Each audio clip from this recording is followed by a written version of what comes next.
All right, so in this video, I'm going to be talking about why I made the decisions that I made while painting this simple landscape painting. All right, welcome to Paint Coach. If you're new to the channel, my name is Chris Fornatero, and I help thousands of students every single month get better at oil painting through my online courses and tutorials. All right, before we move any further, I'm just going to remind you that Paint Week is coming up soon. It's September 19th. And if you don't know, Paint Week is a free online workshop. I host maybe 2 of these a year. It's going to be a whole lot of fun. You don't want to miss it. A link to sign up is in the description of this video. Now, with this scene and this painting, I really want to focus the video today on making decisions. Kind of everything we're going to be talking about is going to be coming back to that idea of making decisions, because you're going to have to make decisions while you're painting, especially with landscapes, because you're not going to be able to copy the scene exactly. So you have to be making decisions, and your decisions are going to have an effect on how the painting turns out. So let's just take a look here at the photo reference that I used in the final painting, just kind of talk through some decisions that I made. And then after that, I'm going to walk you through what I call clip notes, little like freeze frames of the process of painting, to kind of talk about how I got from one stage to the next. This is a different kind of video for me. I really haven't done this exact format before. If you like this, if you find this helpful, please let me know in the comments section, and I'll keep making videos like this. If you don't like this style of video, let me know in the comments and I won't make another one like this. But I find this very helpful. So this scene here, I guess I'll talk about some of the things that I like about this. I like this path. I like how this path leads you into the scene and like continues. And there's actually some little people right there. And it brings you to the focal point. Now, we got lucky with this scene because there's a natural focal point. And when I say natural focal point, what I mean is that the photo as is already has a focal point, which is an area of highest contrast, meaning if I put this into black and white, this house here is the only area where the lightest light and darkest dark are touching. We have the dark of the trees touching the light of the house. Now, yes, there are other lights in this here and here, but nothing is quite as light as that house. And you can see in the painting here, I made the decision to darken these rocks here in this beach. Now, I didn't darken it to the point that it looks like it's in shadow. It still looks like it's in light, but I made sure to knock it down just a little bit. This is a perfect example of how photos can be deceiving and how you need to learn how to translate the scene opposed to just copying it. Because if I would have made this as bright, well, let me just take it from here maybe. Well, yeah, some of it gets really bright. If I would have made this as bright as I see it there, same with the sand here, it's going to take attention away from the focal point, which is this house. It's going to make it harder for the viewer's eye to get there, and it's going to be distracting. Your eye's going to be kind of bouncing around everywhere, and you don't want that to happen. So that was a decision that I had to make. There's a lot of things that I will have to simplify here, but there is things that I don't have to change. You know, like I said, there's the focal point, which is nice. And also just the major lines of the scene, I feel like don't need changing that much.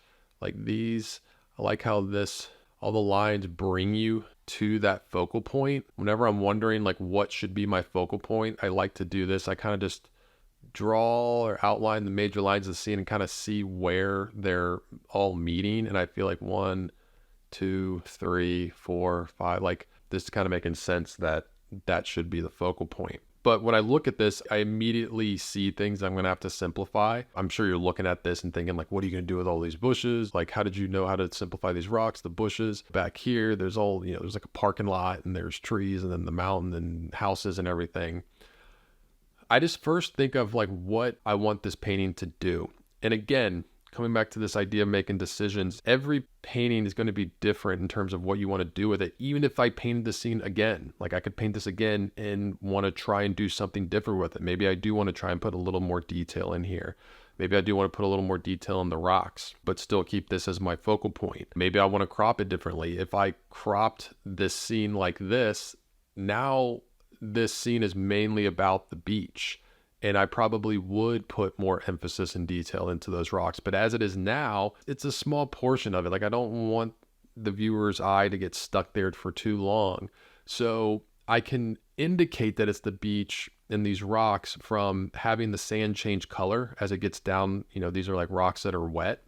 And also I can indicate that they're rocks by like how I cut back into them here, and also adding in lighter or darker, smaller shapes here. But I don't need to get too caught up into that. Same thing with this here. I had to make a decision on what color I was going to make this. There's a whole lot of different colors happening here, but I need to make a decision on what I want to go with. I very much as well could have made these bushes and everything more green opposed to this like orangish brown. You know, maybe if I painted this again, I would try that. Maybe I'd like that more. So maybe I would try and put a more variation of bushes in there and kind of see how much I could get away with. Same thing with back here. I made the decision to indicate these mountains, a little bit of grass, and then a little bit of beach. I didn't have to do that. I could have, left out the grass. I could have maybe put in a little more detail, but I wanted to keep this simple. Like I really didn't want your eye to stay back here that long. I wanted it to support the scene. And so I purposefully, kept it very simple and very soft back there. Again, maybe I try and paint this scene again, and maybe I see how much detail can I get away in there. Maybe I could indicate a little more shadows here and there. That's part of the process and trying things out. So this is the photograph, the painting, and kind of why I made certain decisions that I did. Now let's go into the cliff notes of the painting, walk through the stages of building this. All right, now a lot of what I'm talking about here has to deal with composition. And if you struggle with composition, if it's like a complete mystery to you and you don't even know where to start, highly suggest checking out my free composition coaching guide. In it, it's a series of videos where I break down composition and make it something that you can actually like understand and implement in your own paintings. If you want to check that out, there's a link to it in the description of this video. All right, so here are pretty much the main 4 stages of the painting. Got 1, 2, 3, and 4. Still got our reference photo here. And the first thing I want to do is just, again, identify darks, midtones, and lights. I always start there first. And so with thin paint, just paint thinner, I block out my major darks. My toned canvas is my midtone. And then I use some paper towel with paint thinner and wipe out my lightest light. And I say, okay, like this composition is working. My eye's moving through the painting. I got my focal point. Let's move on to adding color to all this. And when I'm adding color, I'm really trying to pay attention to the values. Again, like that's really what I'm mainly focused at this point, is translating this into color and not, making something that should be a midtone of dark, not making something that should be a midtone of light. And a really helpful tip for this stage is when it comes to lights, try and put in an average value for the light, maybe even leaning more towards a dark, like the darkest light that you can. That way it's flexible. I always try and I squint my eyes when I look at it, and I try and find an average color or an average value, something that's not too dark, something that's not too light. That way I have flexibility, push things lighter or darker. You really don't want to go too light, if anything, because it's harder to put darker paint on top of lighter paint. It's easier to lighten things as you go opposed to darkening them. And the cool thing about this, first stage, I call like big shape stage, is like the painting is pretty much working at this point. I feel like the painting is won or lost by this point, just from its base structure. Like I feel like everything's working. The big value shapes have been translated. The focal point is working. I mean, I'm reading this already as a beach. This is sand. This is bushes. This is water. This is a mountain. This is sky. This is a house. Like everything is working. So in my mind, when I'm here, I'm like, okay, as I go in and I start adding detail and sculpting things out, I got to make sure whatever I'm adding isn't taking away from the painting. It's adding to the painting. So that's the main thing that I'm thinking about. And the cool thing is if you get to this stage, I always tell my students, if you get to the stage and it doesn't look good, like if you're not like happy or excited to like keep moving on with the painting at this stage, go back and check everything. It's a lot easier to fix things when you're in this stage, when it's all just flat shapes, opposed to later on once you put in a bunch of detail. There's been plenty of times where, like, for example, if I block this out and I put all of this in too light, and I'm like, it needs to be darker.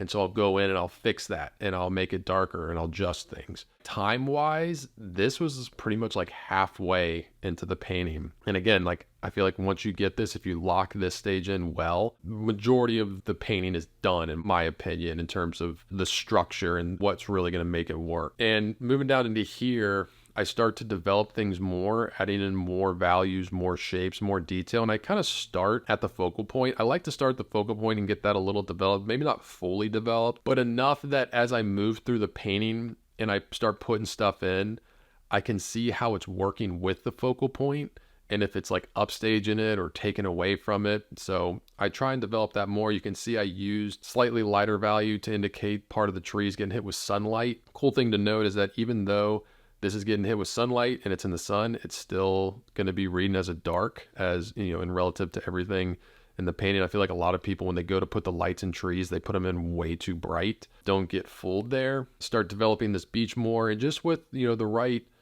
smaller shapes and cutting back in here with the ocean and having some of this out into the ocean, it's going to start reading as rocks and sand pretty quickly. And, you know, I just keep doing that to get to this final stage. You know, you can see it's not that much more. You know, I put some tops on these bushes. When it comes to fields or bushes like this, I always say the most important thing is thinking of it as a platform, meaning if I just took this little section here, I see it as the top, called like a shelf, and then the wall. And making sure this is darker, even if it's just slightly darker, getting that in first is going to help. And then you can like break it up and make it read more as bushes or grass or whatever it is. Another thing to note is I used more vertical strokes up front, more horizontal in the back. Vertical strokes come forward, horizontal strokes get pushed to the back. And also as things get further back here, they get simpler. The shapes get softer, they get bigger. You know, you got a bunch of small shapes up here, little little quick vertical. And as they go back, they start to get like long, more horizontal, and they also blend into the grass more. There's going to be a lot less contrast in them. So you can see like from here to here isn't a gigantic difference. Yeah, there's, you know, probably a little more detail and work happening in there, especially like this blue, like this reflected light, cool in the shadows. But what's really going to get this to work is making the right decisions off the bat, like how you crop this. You know, that's something I didn't talk about before, but just looking at the photo, I cropped it so look how little sky there is. Look how little ocean there is. There's, you know, entire ocean over here, and I decided to crop it out because I'm like, I don't want this to be about the ocean. I want it to be about this path and this beach and all this land right here. I didn't like crop it right here and then still have pretty much like the same amount of sky, so it's equal parts sky, equal parts land. That'd just be boring. You know, I made a very defiant decision. And I always say, especially when you're starting out, make bold decisions. Put the horizon line way up top, put it way down low. You really need to almost like exaggerate your decisions in a way. As you get better, you'll get more subtle with your decisions. And a lot of times with painting, I feel like subtlety is the sign of a really great painter, whether it's subtlety in values, subtlety in edges, subtlety in composition. But just starting out, really push your decisions to be strong. You want your decisions to be interesting. So yeah, that about does it for this one. I hope this helps make sense. Again, if you like this style of video, please let me know in the comment section and I'll make more of them. That's it for me. Hit the like button, subscribe to the channel. I'm Chris Fornatero, here telling you to go get painting.